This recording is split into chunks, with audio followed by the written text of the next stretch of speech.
سید صاحب کا بھی یہ تھا کہ وہ بھی جب بات کر لگتا یوں تھے جیسے سو رہے ہیں، کہ ہم نے جلسہ شریف ہوئے، ملاقات بھی ان سے ہوتی تھی، بڑی ان کے ساتھ ہماری چھیڑ چھاڑ بھی کرنی ان کے ساتھ. تو وہ یوں بیٹھے ہوئے، تقریریں ہو رہی ہیں، چل رہی ہیں، لوگ سائنس ہو گیا، سو رہا ہے. لیکن وہ جاگ رہے ہوتے تھے. وہ ایک ایک بات کا بھی ایک ایک بندے کا ذہن میں ہوتا تھا، اور تاریخ پہ اتنی گرپ ان کی کہ ایک ایک واقعہ ان کو یاد ہوتا تھا. ہم نے جانا ان کے پاس بیٹھنا، گپ شپ لگانی، حیدر منزل یہ وہ، تو وہ جب وہ بولتے تھے تاریخ ہسٹری، اس کی کون سا واقعہ کب ہوا، کون سی ڈیٹ، کیا ٹائم، کون کون بندے اس میں شریک تھے. تو وہ بندے زندہ بھی تھے، غلط تو نہیں وہ کہہ سکتے زندہ لوگوں کے بارے میں اگر کہیں تو یہ ان کے اندر بڑی خاصیت تھی، اور یہی چیز بھٹو کے اندر بھی تھی. بی بی جو ہے وہ ایک فاسٹ ریڈر تھی. آپ ان کو 20 پیج کا دے دیں تو یوں یوں یوں پڑھ لیتی یوں تھی. دیکھا، آپ سمجھے یار میں نے اپلیکیشن دی، کو پڑھا ہی نہیں انہوں نے یہ وہ. تو اسی طرح ایک دفعہ میرے ساتھ ہوا، وہ دی ان کو کوئی مسئلہ تھا کچھ اس کا، تو میں نے دیا ان کو. تو انہوں نے ایسے میں نے کہا بی بی پڑھ تو لیں اس کو. کیا بتاؤ بھائی، بتائیں. اسٹائل میں ایسے، بھائی بتائیں آپ کون سی بات، یہ لکھا آپ نے، یہ لکھا آپ نے، یہ لکھا. تو پھر کسی نے بتایا کہ باقاعدہ کورسز ہوتے ہیں باہر فاسٹ ریڈنگ کے، تو وہ اس کی ماہر تھیں اس طرح پڑھنے کی. دوسرا ہے کہ وہ لوگوں سے بھٹو صاحب کی طرح رابطے میں رہنا، لوگوں کو پہچاننا، لوگوں کو جاننا. ایک بڑا اہم واقعہ ہوا ہے کہ میں اس وقت سٹی ریپرزینٹ بھی تھا، اور اس کا میں کراچی کی ٹریفک اینڈ ٹرانسپورٹ کمیٹی کا چیئرمین بھی تھا. تو انہوں نے میٹنگ بلائی اسٹیٹ گیسٹ ہاؤس میں، ہم بھی تھے وہاں پر. تو وہاں یہ چیئر کر رہی تھی، میں ان کے ساتھ ایسے بیٹھا ہوا تھا، باقی ٹرانسپورٹر اور یہ جن کے مسائل بیٹھے ہوئے تھے. اور جو بات کرنے لگے تو انہوں نے کہا وہ ظاہر لوکل مسائل تھے یہاں کراچی کے یہ. تو بی بی کہنے لگی بھائی یہ بات تو آپ لوکل ہے، تو یہ وہ میری طرف اشارہ کرنے یہ سیکٹری ٹرانسپورٹ بیٹھے ہوئے ہیں، تو آپ ان سے ڈسکس کر لیں گے. تو یہ تو میرے تو ہے ہی نہیں، میں کیا کروں گی اس میں. میں کہا بی بی میں سیکٹری ٹرانسپورٹ، میں تو پارٹی کو ریپرزینٹ کر رہا ہوں. اوہ سوری. اچھا، بڑے لوگوں کی بات بھی بڑی ہوتی ہے. ایک دفعہ سوری کر دیا، اس بات پھر تو آپ نے برا تو نہیں مانا. میں کہا نہیں بی بی کو 10 دفعہ انہوں نے ریپیٹ کیا کہ آپ نے برا تو نہیں مانا. تو مجھے وہ اندر فیل ہوا کہ یار دیکھو ایک شخص کو کتنی زیادہ اس کو احساس ہے. ایکچولی بات میں ان کی سمجھ رہا تھا، وہ کہہ رہے وہ یہ بتانا چاہ رہی تھی کہ سیکٹری ٹرانسپورٹ یا کوئی بھی سیکٹری جو ہے وہ میرے ورکر سے زیادہ اہم نہیں ہے، اس سے نیچے ہے. اور میں نے اس کو کہہ کے سیکٹری توہین کی ہے اس کی. یہ میسج دے رہی تھی کہ میرا جو ہے بندہ یا میرا پارٹی کا جو ورکر ہے وہ زیادہ اہم ہے تم سب سے. تو یہ ایک طریقہ تھا ان کا انٹروڈیوس کرانے کا. تو یہ ان میں لوگوں کو جانتی تھی، پرسنلی جانتی تھی. ہم نے دیکھا یہاں ہمارے وہ کئی ساتھی جیسے بجلی کے جو ایگریمنٹ وغیرہ کر رہے تھے ہب وغیرہ سارے، تو اس میں ہم سارے ناراض تھے کہ بی بی یہ کیا میٹنگ تھی، سارے ہم چیخ رہے ہیں یہ کر دیا آپ نے، یہ کر دیا، یہ اتنے مہنگے. یہ تو ایک دوست ہیں ہمارے، وہ تھوڑے سے وکیل بھی ہیں، ان کی جیل ویل بھی بہت زیادہ ہے. تو وہ خیر وہ کھڑے ہو گئے، بی بی تم نے یہ کیا کر دیا. بھائی آپ بیٹھیں، آپ سمجھیں جو میں کہ آپ مہنگی بجلی ملے گی نہیں بھائی پاکستان میں، نہیں ایگریمنٹ کریں گے. اتنے پولائٹلی، اور وہ گرم ہو چکے. خیر ہمیں شرم آئی، ہم نے کہا بیٹھ جائے یار کیا ہو گیا. تو وہ بیچاری. تو یہ بڑے لوگ جو ہیں وہ پھر اسی طریقے سے اس کو اس لیے اللہ ان کو پھر عزت اور مقام دیتا ہے کہ وہ لوگوں کے ساتھ ان کا رویہ، لوگوں کے ساتھ ان کی بات چیت، لوگوں کے درمیان رہنا. میں نے نہیں کبھی دیکھا ان کو کہ کبھی کسی کے ساتھ بدتمیزی یا ریشمی ہو، بڑے پیار سے. تو یہ ان کا ایک خاصیت تھی بی بی کی. بٹ صاحب ہمارے دیکھنے والوں کو یہ ضرور بتائیے گا کہ کراچی میں اردو بولنے والوں کی قیادت تھی، تو انہوں نے پی پی سے کنارہ کشی کیوں اختیار کی؟ دیکھیے یہ میں اکثر ایک بات کرتا ہوں کہ یہ جو اس اتفاق سے اب میں سارے اس میں گواہ ہوں، وہ یہ تھا کہ ہم لوگ وہاں پر محمد علی گبول صاحب کو تو وہاں سے ہم نے جتا لیا تھا. تو اس کے بعد ہمارا ایک جہاں یہ 90 ہے اس کے پاس ایک کونے پہ ایک ہم نے بنایا ہوا تھا اپنا حلقہ احباب. تو اس میں ہم لوگ بیٹھتے تھے، شطرنج وغیرہ کھیلنی، شاعری، اس پہ بات کرنی. تو وہ استاد اختر رضوی، ہم ان کو استاد ہی کہا کرتے تھے، وہ لیفٹ کے بھی تھے، اور جی ایم سید صاحب کی کتابیں انہوں نے ٹرانسلیٹ کی، اور بڑا ان کے ساتھ بھی ان کی بڑی محبت تھی. تو باتیں یہ اس لیے ڈسکس کرتے تھے یار ہم یہاں سے رائٹ پارٹیز کی پاؤں نہیں اکھیڑ پائے. تو اس وقت انہوں نے کہا کہ بھائی ایسا کرے، یہ جو ہے یہ صرف ایک ہی طریقہ ہے، وہ ہے کہ نیشنلزم یا نیشنلز یوز کرتے ہوئے پارٹی بنائی جائے، وہی ان کو کاؤنٹر کر سکتی ہے، ادروائز ایسا ان کو کرنا یہاں مشکل ہے. پھر انہوں نے اس پہ کام شروع کیا، لکھنے کو ہم تو ساتھ تو شروع کر دیا. تو اس میں پھر آہستہ آہستہ مختلف لوگ آئے. اس وقت ایک تھے اپنا عارف باشانی، اور لوگ مسعود تھے، طارق مہاجر تھے، یہ لوگ کافی سارے. تو یہ ان کو اس نے ٹرینڈ ویٹ کرنا شروع کیا. اسی دوران یہ بھی آگے ہمارے الطاف بھائی بھی. تو وہ خیر انہوں نے باقاعدہ اس کو اسپیچ کرنا، کہاں رکنا ہے، کہاں بولنا ہے، کہاں آواز اٹھانی ہے، کہاں نیچی کرنی ہے، پوری ٹریننگ دی اور پورا پلان بنا کے دیا پیپرس اس کے اوپر کہ کیسے چلا جائے گا، ہمیں اگر ہم پاور میں آ جاتے ہیں تو ہمیں کیا ملے گا، کیا نہیں ہوگا. اس وقت بھی پارٹی نے غلطی کی کہ یہ لوگ جو تھے یہ مانگ رہے تھے 50 سیٹیں کہ ہمیں 50 اس کی کے ایم سی میں 50 وہ دے دیں تو ہم جو ہے ہم آپ کے ساتھ ہیں، ہم آپ کو سپورٹ کریں گے. جبکہ پارٹی نے کہا کہ نہیں، وہ غلط اسیس کر پائی. اس نے کہا نہیں جی ہم تو آپ کو کچھ دینے کی تیار نہیں، ہم تو خود سویپ کریں گے، اور ہمیں کیا ضرورت ہے آپ کو سیٹ دے رہے، آپ کے ساتھ ہی کریں. تو یہ یہاں سے پھر یہ ایک علیحدگی کا ایک الگ سے شروع ہوا. اچھا، اس میں بات پھر فوری طور پہ پہلے تو نام آیا اختر رضوی صاحب کا کہ جی ان کو وہ میئر بنایا جا رہا ہے، یہ ہو رہا ہے، فلانا ہو رہا ہے، ڈمکانا ہو رہا ہے. پھر اچانک ایک دن پتہ چلا کہ ان کے گھر پہ کارکنوں نے حملہ کیا، پتھراؤ کیا، اور وہ کوئی اس طرح کا واقعہ ہوا. میں اور ایک دو اور ساتھی تھے ہمارے، ہم لوگ گئے ملنے میں، کہ دوست ہے ساتھی ہیں ہمارے، ملنے کے لیے گئے ان گھر پہ. تو اندر تھوڑی خسر پھسر کی آواز آئی ہے. پھر انہوں نے کہا نہیں بلا لیں، کیا ہوا، پارٹی کے ہیں، پیپلز پارٹی کے دوست ہیں ہمارے، بلا لیں. اندر گئے تو اپنے الیاس شاکر قومی اخبار والے یہ بیٹھے ہوئے تھے، اور بھی 2 صحافی تھے. یہ بات ہوئی تو میں نے کہا اس سے، میں نے کہا استاد کیا کیا آپ نے؟ تو یہ تو غلط ہو گیا مسئلہ. تو کیا کہنے لگے یار بس ان کو اب کہیں اور سے ہدایتیں ملنے لگ گئی ہیں. انہوں نے واضح کہا ان کو ایجنسیوں کے اس پہ چلے گئے پے رول پہ، وہاں سے ان کو ہدایتیں مل رہی ہیں، وہ ان کو چلا رہے ہیں، وہ جہاں بھیجیں گے جو کریں گے یہ اس کو اسی طرح کریں گے. تو شروع میں تو ہم خوش تھے. دیکھیں جو سیدھی سی بات ہے کہ ہم یہ سمجھتے تھے چلو ایک مڈل کلاس قیادت جو ہے جاگیرداری اس کے مقابلے ابھر کے آئی ہے. لیکن پتہ ہی چلا کہ وہ سب سے بڑے جاگیردار وہی ثابت ہوئے. کہ بھائی ایک طرف آپ عوام کی بات کر رہے ہیں، دوسری طرف آپ 100 بندہ جو کلاشنکوف آپ کی گاڑی کے ساتھ بھاگ رہا ہے. تو لیڈر کو تو خوف ہی کوئی نہیں ہوتا. ہم نے کبھی دیکھا مولانا باشانی کے ساتھ کوئی لوگ ہوں اس طریقے سے، یا کلاشنکوف اٹھائے ہوئے، ڈنڈے بھی ایون اٹھائے ہوئے. وہ تو ایسے کلندروں کی طرح لوگ چاہے. ہم تو اس طرح کے مظاہرے یا لوگ دیکھے تھے. ذوالفقار بھٹو بھی جب تھے تو چھاتر میں آتے تھے گاڑی میں، اپنے بیٹھ گئے، یا جلسے میں آنا ہے گاڑی میں آ کے اترے، وہیں اسٹیج پہ چڑھے، اپنے بات کی انہوں نے. کبھی ان کے ساتھ کوئی فوج یا اس طریقے سے نہیں ہوتی تھی. تو ہمیں بڑا عجیب لگا. تو ہم نے کہا یار یہ ہم کس عذاب میں پھنس گئے.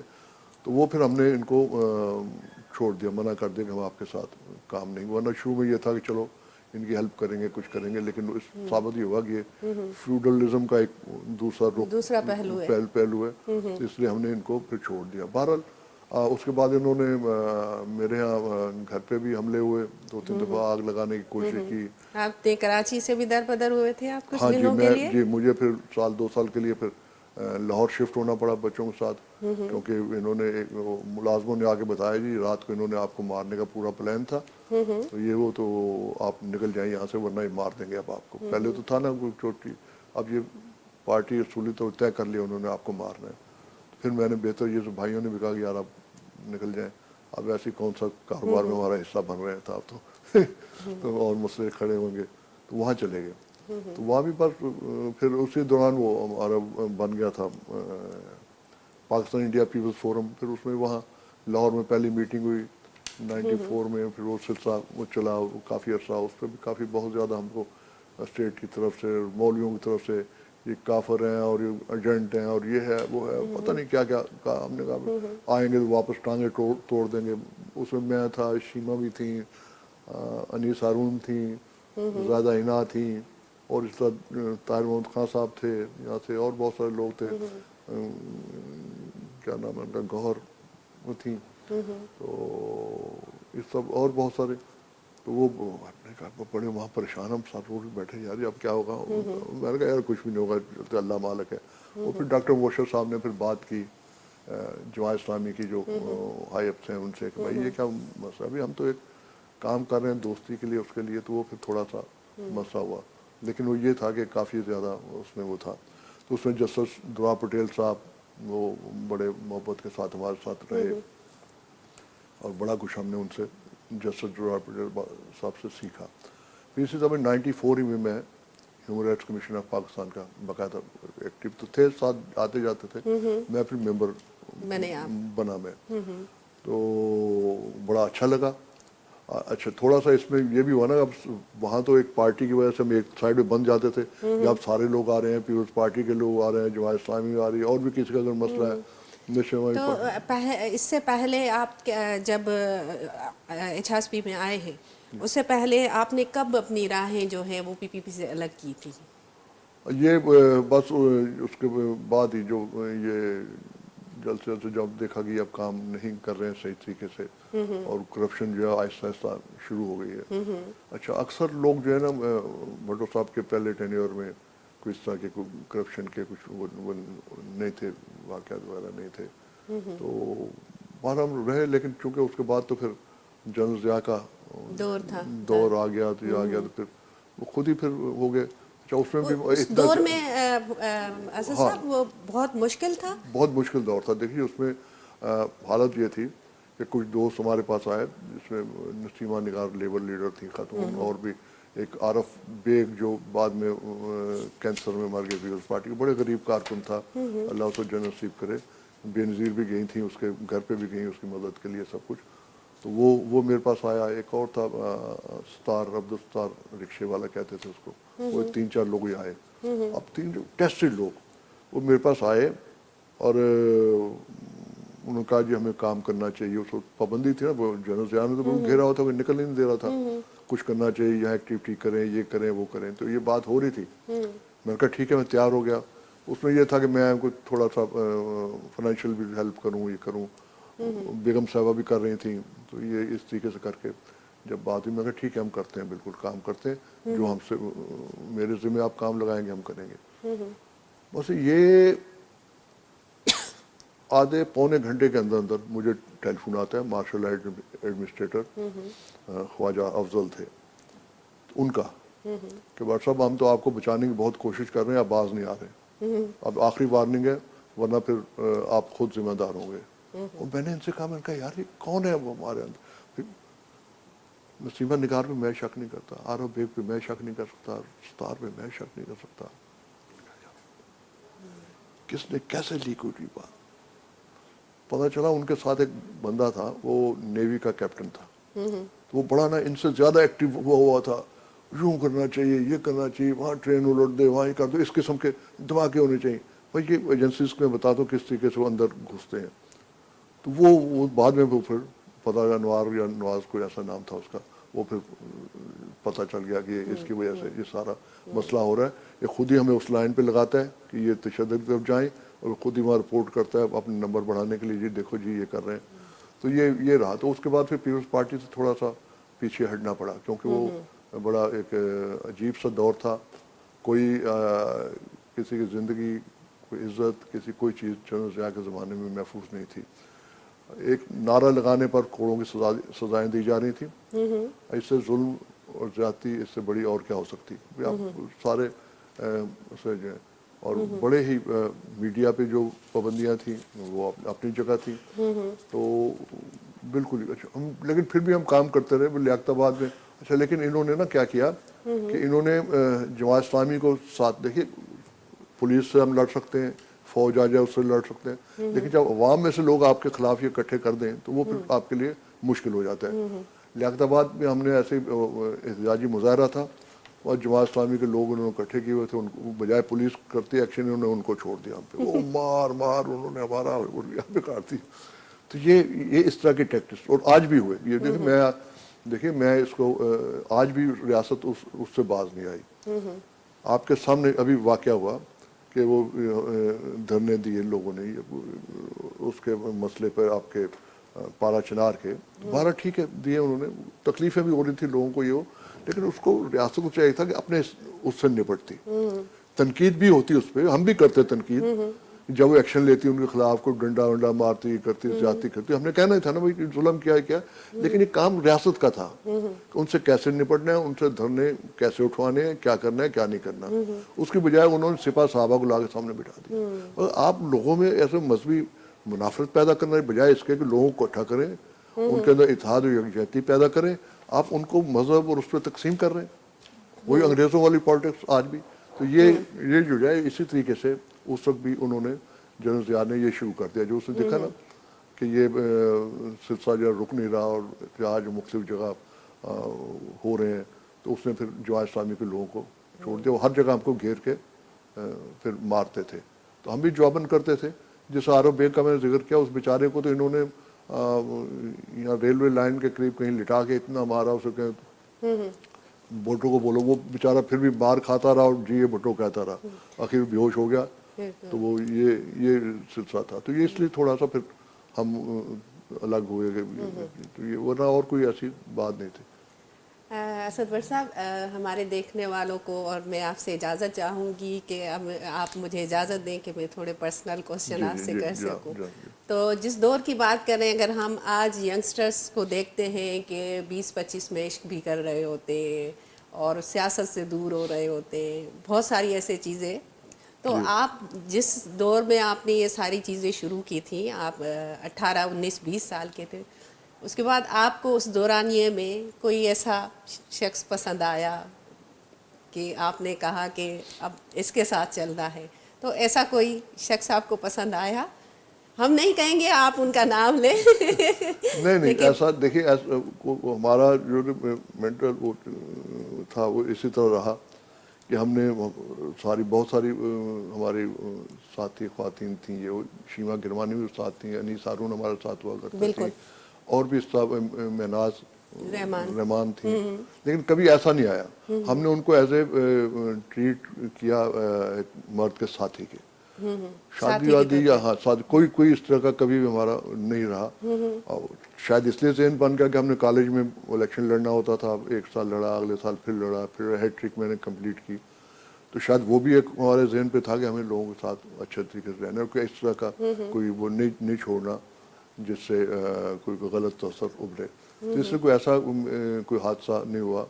اور اتفاق ایسے وہ شادیاں بھی جو ہوئیں, تو وہ پہلے وائف تھی ہماری, فوت ہو گئی وہ 97 میں. تو وہ بھی ایک بڑا جھٹکا تھا میرے لیے, کیونکہ اتفاق سے میں بڑا اس سے کہ میری دونوں وائف, بعد میں شادی کی وہ بھی فوت ہو گئی 2-3 سال پہلے.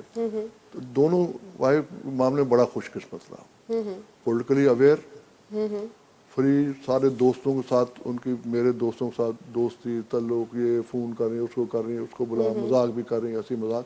تو یہ ان کا ایک بڑا رہا. پہلے وائف جو تھی وہ تو باقاعدہ میرے سونے سے پہلے, اس زمانے چونکہ پارٹی میں بہت زیادہ پیپلز پارٹی میں ایکٹیو تھے, تو خبریں یہ, تو انہوں نے مارک کرنی, پڑھ کے دیکھ کے, پھر صفحہ نمبر اور کالم نمبر اتنا وہ رکھنی, اخباریں رکھنی میرے پاس. تو یہ اس طرح تھا. تو بڑا یہ میرا ایک بہت ہی رہا. لیکن ایسا نہیں ہوا کہ کوئی کسی طرف کوئی اس طریقے سے متوجہ ہوئے ہوں یا کوئی ایسا کوئی ہوا ہو. ہم نے ارینج میرج کی, اس میں کلندرانہ لگے رہے. اگر ہمارے ساتھ لیڈیز سیکٹری بھی ہوا کرتی تھیں, الیکٹ ہوتی تھی ساتھ, یا ہم ان کو لے کے آتے تھے. لیکن کبھی کوئی اس طرح کا نہیں ہوا. اتفاق ہے, ویسے ہونا چاہیے تھا. بعد میں اکثر کہتا ہوں کہ یار جس کو یہ چھو کے نہیں گزرتا نا محبت کا یہ لمحہ, وہ بڑا نالائق بنا ہوتا ہے. بالکل. اچھا, آپ بات کر رہے تھے انسانی حقوق کمیشن میں آنے کی, پھر ظاہر ہے آپ نے آسما جہانگیر, آئی رحمان کے ساتھ بھی کام کیا, تو یہ تجربہ آپ کا کیسا رہا؟ بہت اچھا. دیکھیے یہ اس لیے میں آج تک اتنے عرصے سے کام کر رہا ہوں, دیکھ رہا ہوں, یہ بہت بڑے لوگ تھے, بہت بڑے. آسما جیسی فائٹر, آسما جیسی ویژنری خاتون میں نے بہت کم دیکھی. وہ اس کا ایکسپیرینس, اس کا تجربہ, اور رحمان صاحب جیسے لوگ کہ بات آپ کے پیسے منہ سے نہیں نکلتی تھی اور آپ آئیں داخل ان کو پتا تھا اس نے کیا کہنا ہے، وہ اتنا ان کا زیادہ ہوتا تھا. تو اسی طرح آسما تھی تو ان کو پتا تھا کون کیا کام. عام طور ہم سمجھتے یار ان کو کیا پتا لیڈر ہے، یا ان کو پتا سندھ میں وہاں کیا ہو رہا ہے کیا نہیں.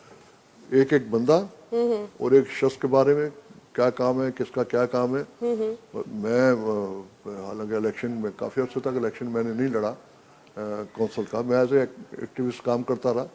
لیکن یہ ایک دفعہ ہم بیٹھے تھے، ہمارے ایک دوست تھے اللہ تعالیٰ جنت نصیب کرے، اختر بلوچ. تو انہوں نے آسما بی بی سامنے کہا آسما بی بی ان کو کہنا یہ الیکشن نہیں لڑتا، یہ اچھا خاصا بندہ اور ٹائم بھی دے رہا ہے، اس کے ٹائم بھی ہے اور یہ کام نہیں کر رہا، کونسلر کیوں نہیں لڑتا؟ ہاں ہاں لڑو نا، لڑتے کیوں؟ اور تو لڑتا کیوں نہیں الیکشن کیے تھے؟ وہ ان کا ایک اسٹائل. میں نے کہا اچھا یہ چھوڑ ٹھیک. ان کے تو کہنے پہ میں نے کونسل میں آیا زور پہ آپ نے الیکشن لڑا. تو بس اس میں پھر اس کے ساتھ ان کے ہمیشہ جڑے رہے اور بہت کچھ ہم نے ان سے سیکھا. ایک تو یہ کہ لوگوں کے درمیان کس طرح رہا جائے، لوگوں کے دکھ تکلیفیں جو ہیں. اچھا وہ اس جو human rights commission of Pakistan ہے اس کو بجائے اس کے ایک این جی او کے طور پہ انہوں نے اس کو ایک عوامی تحریک بنایا. مزدوروں کو یہاں تک کہ ان کے زمانے میں جو مزدور تھا اس کے لیے فیس جو ممبرشپ فیس تھی وہ 50% آف تھا. اسی طرح اگر نہیں بھی فیس ہو سکے تو اس کا ایگزامپٹ کر دیتی تھی کہ ٹھیک ہے یار کوئی بات نہیں یہ نہیں دے سکتا.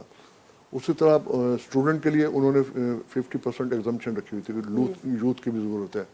تو اس طریقے سے یہ کافی ان کا وہ تھا جس کی وجہ سے لوگ پھر متوجہ ہوئے اور 6-7 ہزار ہمارے ممبر بنے. اس میں کوئی ایکٹیو ہوتا یہی ہے، دیکھیں لوگ آتے جاتے رہتے ہیں تو وہ ایکٹیو ہوتے ہیں، اپنے حصے کا کام کرتے ہیں، اس کے بعد پھر ان ایکٹیو بھی ہو جاتے ہیں. اور مسائل ہوتے ہیں لوگوں کے ساتھ کچھ سارے ہماری طرف. بٹ صاحب ہمارے دیکھنے والے کو یہ بتائیے گا کہ وقت کے ساتھ جو ہے انسانی حقوق کی صورتحال بہتر نظر آ رہی ہے یا اس میں بدتر ہو رہی ہے؟ دیکھیے آج ایک ساتھی ہیں ہماری کامریڈ، ان کے بارے میں کچھ جس طرح کل سے ایک سلسلہ چل رہا تھا تو میں نے آج اس پہ لکھا ان کے اس پہ. میں نے کہا یار میں کبھی 55 سال کی اپنی جدوجہد میں کبھی مایوس نہیں ہوا تھا. اب شاید میں بوڑھا ہو گیا ہوں، کوہ میرے کمزور ہو رہے ہیں، شاید اس لیے اب مجھے بڑا مایوس ہوا ہوں کہ ہم 50-55 سال میں لوگوں کو عورت کی عزت کرنا نہیں سکھا پائے. ہم 50 سال میں لوگوں کو یہ نہیں بتا پائے کہ یہ خاتون جو ہیں یہ بھی ایک ساتھی ہیں ہماری. اس کے لیے ہم جو الفاظ یا چیزیں رستہ استعمال کر رہے ہیں، اختلاف آپ کر سکتے ہیں، دیکھیں مجھے بھی اختلاف بہت اختلاف ہوگا، وہ اپنی جگہ ہے، لیکن اس قسم کی گھٹیا اور گھٹیا انداز میں یہ کرنا تو اس نے بہت مایوس کیا ہے ہمیں. اور یہ دیکھیے کہ صورتحال جو ہے مزید خراب ہو رہی ہے اور اس میں پتہ نہیں اب چلا پائیں نہیں چلا پائیں. ریاست جو ہے اس کا ایک اہم وہ کردار ہے.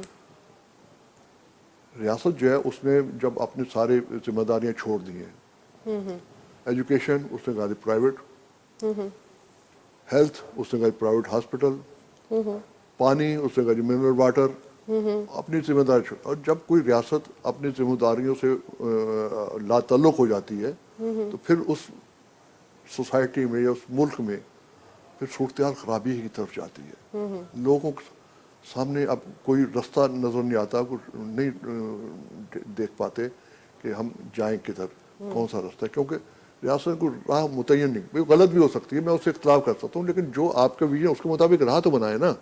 آپ کو راہ ہی نہیں بنا رہے، آپ کو ٹارگٹ فکس نہیں کر رہے، آپ کو منزل ہی نہیں دکھا رہے کہ ہم نے یہاں تک جانا ہے. اب کیسے جانا ہے وہ ایک الگ بات ہے. تو یہ ساری چیزیں جو ہیں ہمیں تباہی کی طرف لے جا رہی ہیں. اس میں انسانی حقوق کی بری طرح کچھ لے جا رہے ہیں اور بلکہ پہلے سے زیادہ. بلکہ بعد میں کچھ عرصہ پہلے تک کہا کرتا تھا کہ یار نہیں، یہ لوگ کہتے تھے آپ نے اتنا کام کیا، یہ بھی پھر بھی ہو رہا ہے، خواتین کے ساتھ زیادتی ہو رہی ہے، بچوں کے ساتھ ہو رہی ہے، فلانا ہو رہا ہے. تو میں عام طور پہ آرگو دیتا تھا کہ دیکھیں جی مسئلہ یہ ہے کہ یہ پہلے چونکہ آپریشن نہیں تھی، لوگوں کو پتہ نہیں ہوتا تھا کہاں جانا ہے کہاں نہیں جانا، تو اس لیے رپورٹ نہیں ہوتی تھی. تب چونکہ رپورٹ ہونے لگی اس لیے زیادہ نہیں. لیکن اب جب میں اس کا تجزیہ کرتا ہوں تو مجھے لگتا ہے کہ ایسا بھی نہیں ہے. ٹھیک ہے وہ اپنی جگہ ایک بات ہے، لیکن یہ جو ہے بڑی خطرناک بات ہے کہ ریاست جو ہے جان بوجھ کے لوگوں کو بانٹ رہی ہے. ریاست لوگوں کے حقوق کو چھیننے والوں کی سر پہ ہاتھ رکھ رہی ہے. اب دیکھیں نا، آپ کی اسمبلی نے پاس کیا کہ جرگہ نہیں ہوگا، غیر قانونی ہے جرگہ، کورٹوں نے بھی فیصلہ. لیکن آج جرگے جو ہوتے ہیں ہمارے اندرون سندھ یا جہاں پر بھی ہوتے ہیں، وہی وہی ایم پی اے جنہوں نے اسمبلیوں میں بل پاس کیے تھے وہی اس کی اگوائی کر رہے ہوتے ہیں، لیڈ کر رہے ہوتے ہیں. تو اس سے پتہ چلتا ہے کہ ہم بجائے اچھائی کی طرف مزید خرابی کی طرف جا رہے ہیں. لیکن اس سے ہمیں مایوس نہیں دیکھیں، ہمیں کام اپنا جاری رکھنا چاہیے. یہ کوئی ایک آدھ واقعہ یا کچھ اس سے کوئی اس پہ فرق نہیں پڑتا. یہ چیزیں صدیوں میں تبدیل، اگر ہم چاہتے ہیں کہ میرے 50 سال 2 سال میں کیوں تبدیل نہیں ہوئی تو مایوسی کی بات نہیں. اس کو دیکھیں امریکہ میں 200 سال لڑائی ہوتی رہی، یورپ میں کتنا عرصہ چلی جس طریقے سے ہوا، تو یہاں پر بھی ہے کام کرتے رہیں. دیکھیے سب سے اہم بات یہ ہے کہ آپ کام کرتے رہیں گے، لگے رہیں گے بغیر یہ دیکھ کے کہ کیا نفع کیا نقصان، تو آپ آگے بڑھتے رہیں گے اور انشاءاللہ تبدیلی آئے گی. ہمیں بڑی امید ہے کہ ہم تبدیلی لانے میں کامیاب ہوں گے. خواتین کے بارے میں جو ہے دیکھیے اس میں شاید پتہ نہیں آپ کو ٹائم ہے نہیں، لیکن بڑی اہم بات ہے کہ دیکھیے یہ اس میں خواتین کے لیے عام طور پہ میں کہتا ہوں، کہتے ہیں جی کلرجی، وہ جو ہے ہماری کلرجی اور ہمارے پیٹریارکی جو ہے، میں کہتا ہوں یہ پیٹریارکی کا کوئی جھنڈا بردار نظر تو نہیں آتا. کوئی کہہ رہا ہو کہ جی نہیں جی مردوں کا ہونا چاہیے، سارے ہاں جی ہاں عورتوں کو ٹھیک ہے جی ہونا چاہیے. وہ اس لیے کہتے ہیں کہ انہوں نے ایک کمپیوٹرائز پروگرام جو سیٹ کر دیا کہ کیسے چلنا ہے. تو اب وہ اس پروگرام کے تحت اب دیکھیں، میں اکثر مثال دیتا ہوں کہ کہیں پر بھی سسٹم دیکھیں کس طرح ذہن بنتے ہیں. کہیں کوئی بزرگ خاتون فوت ہو جاتی، تائی اماں کو چچی، تو خواتین جو وہاں بیٹھی ہوتی ہیں تو کیا باتیں کر رہی ہوتی ہیں، بی جی بڑے اچھے تھے جی، ہماری چچی بڑی اچھی تھی، ہماری تائی بڑی اچھی تھی. انہوں نے تو کبھی کچھ مانگا ہی نہیں. انہوں نے کبھی کہا جو پہنا دیا پہننے وہ پہن لیا، جو کھلایا انہوں نے کھا لیا، انہوں نے کبھی کوئی احتجاج نہیں کیا اسی بات پہ. تو اب اس سے ہی ہوتا ہی ہے کہ جو بیٹھی ہوئی خواتین ہوتی ہیں ان کو یہ مل رہا ہوتا ہے سبق، یار ہمیں بھی بی جی کی طرح اچھا بننا چاہیے، اسی طرح کا اچھا جیسی وہ تھی کہ نہ ہماری کوئی اپنی رائے ہو، نہ ہم کھانے کے لیے کچھ مانگے، نہ پڑھنے کے لیے مانگے. تو اس ذہن کی تربیت اس طرح کر رہے ہیں. تو اس کو تھوڑا سا دیکھنا ہوگا اور ہمیں اس کو اس طریقے سے کام کرنا ہوگا. بٹ صاحب ہمیں بس ہمارا وائنڈ اپ کی طرف ہے پروگرام. بس 1-2 سوال چھوٹے سے میں آپ سے پوچھنا چاہوں گی کہ ایک تو یہ ہے کہ سندھ میں انسانی حقوق کے کیا ایشوز نظر آ رہے ہیں آپ کو، اور دوسرا یہ کہ سیاسی سفر کٹھن رہا یا انسانی حقوق کا سفر؟ دیکھیے جی سفر تو کوئی بھی، اگر آپ ایمانداری سے کوئی بھی کام کرتے ہیں تو پھر تو آپ کو کٹھنائیں برداشت کرنی پڑتی ہیں. یہ تو ایسے ہی جیسے کانٹوں کے راستے پہ چلنا، وہ چاہے سیاسی ہو. سیاست میں ہم سے بہت سارے لوگ اختلاف کر سکتے ہیں، بڑی اچھی پوسٹوں پہ بھی رہے، ذمہ داریوں پہ رہے، بیوی کے بڑے قریب بھی رہے، لیکن کوئی ہمیں یہ نہیں کہہ سکتا کہ ہم کرپشن میں انوالو ہوئے. یہاں تک ہے کہ ابھی جب یہ آئی ایس آئی ہماری آئی ایس آئی وہ جب ہم کو اس سے کرتے ہیں بلاتے ہیں تو ہم ان سے یہ کہتے ہیں کہ بھائی آپ پھر ریسٹ کر دیں، ہمیں بھی غائب کر دیں. کہتے ہیں جی ایک چیز ہے، وہ فائل اتنی موٹی پڑی ہوتی ہے کہ یہ فائل پڑی ہے، اس میں سب کچھ لگا ہوا ہے. پہلے جب 10,000 لوگوں میں آپ کا نام پرنٹ ہوا تھا وہ بھی لگا ہوا ہے کٹنگ میں، لیکن ایک چیز مسنگ ہے اس میں، وہ یہ ہے کہ آپ کرپٹ نہیں ہے. اب جو کر رہے ہیں ایمانداری سے کر رہے ہیں، اس لیے آپ بچے ہوئے ہیں. تو یہ چیزیں آپ کو آگے کی طرف لے جاتی ہیں اور آپ کے منزل کو آسان کرتی ہیں. لوگ آپ سے جڑے رہتے ہیں، وہ کہتے ہیں ٹھیک ہے غلطی کی ہوگی لیکن باہر بندہ کرپٹ نہیں ہے. تو یہ ہے، تو یہ اس کو ہمیں جو میرے نئے ساتھی ہیں، دیکھیے ایک اور چیز وہ یہ ہے کہ آپ لوگوں کے آگے پہاڑ بن کے کھڑے نہ ہو، لوگوں کو راستہ دیں نئے آنے والوں کو. میں نے ہمیشہ سے یہ کیا. میں نے اتنے سارے، میری جو سب سے بڑی کامیابی ہے کہ میں نے لوگ پیدا کیے ہیں. آپ دیکھتے ہوں راہیں گے بنائی لوگوں کے لیے. ان کے آگے کوئی ہوتا بھی ہے نا، جیسے ہمارے وائس چیئر پرسن بٹ صاحب آپ، میں نہیں تو بولے چلو بات کرو، وہ لوگ آگے ہیں سامنے آئے، یار ہم نے اپنے حصہ گزار چکے ہیں لائف کا، اب ان کو کام کر. یہ جتنی ہماری اپنے نیشنل خواتین لیڈر ہیں، سارنگ ان کی وائف بھی ہیں اور بھی لوگ ہیں، ہم نے ان کو بولنا سکھایا. بلوچستان کی ساتھی آتی تھی، ہم نے ان کو بولنا، وہ بولنا ان سے منہ سے آواز نہیں نکلتی. بیچاری جس کا باپ گم ہو جاتا کچھ ہوتا ہے تو اس کی تو آواز نہیں نکلتی. تو میں ان کو میں بیٹا کھڑے ہو جاؤ، وہ جو آتی نا، اب سارے لوگ بیٹھے ہوئے بیٹا کھڑے ہو جاؤ. وہ پہلے تو سمجھ جاتی، کھڑی ہو گئی جھجکتی ہوئی، دوپٹہ بڑا لیا. میں کہا ہاتھ بلند کرو، ہاتھ بلند کیا. میں کہا نعرہ لگاؤ جو بھی اس کا گرو، ارشد، میں ارشد بلوچ ہوں، میں ارشد. وہ پہلے آئے میں نے زور سے بولو، اندر سے آواز نکلے، تمہارا بھائی ہے یا تمہارا ماموں یا چچا گیا ہے، آواز نکالو، تم نہیں لڑو گی تو ہم بھی گھر بیٹھ جائیں گے. ان کو لڑنا سکھایا. تو یہ ایکچولی یہ کام ہے کرنے کے سوسائٹی میں، لوگوں کو راستہ دیں، پہاڑ بن کے کھڑے نہ ہوں.